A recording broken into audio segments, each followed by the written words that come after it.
අතපය හරින්න බැරි හිටියෙම දුවලෙන් ගැලවෙන දවසක් නැතිව ගෙදර බිරිඳ බලන හැටි දකිද්දී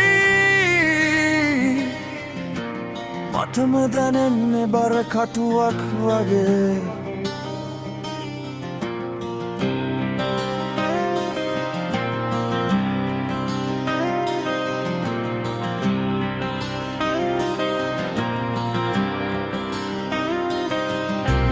මුලින් පෙන්න හැමෝම අද දුරේ අහස දෙක බලා ඉන්න අය වගේ. දරුවන්ටත් වෙලා දැන් පාඩුව මමම වෙලා ඉන්නේ ඔයාලාගේ බදු. ඇයි මගේ පල අරන් යන්නේ නැත්තේ? මගේ හදිසි දුවන්න බැරි මේ ශරීරේ කතා කරද්දි මට එනව පද දෙන්න වගේ.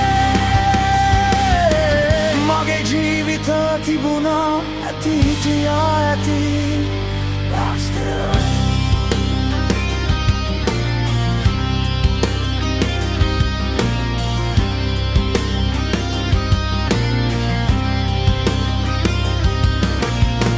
හවුහරණක් නැති වෙලා මැදරෑ පෙත් නැති නිදාගන්න බය වුණ හැමදා. අධිරාත්‍රියේ සිතන එකම වාක්‍යේ ඔයාලට මට ඉතින් කොච්චර දුකද කියලා.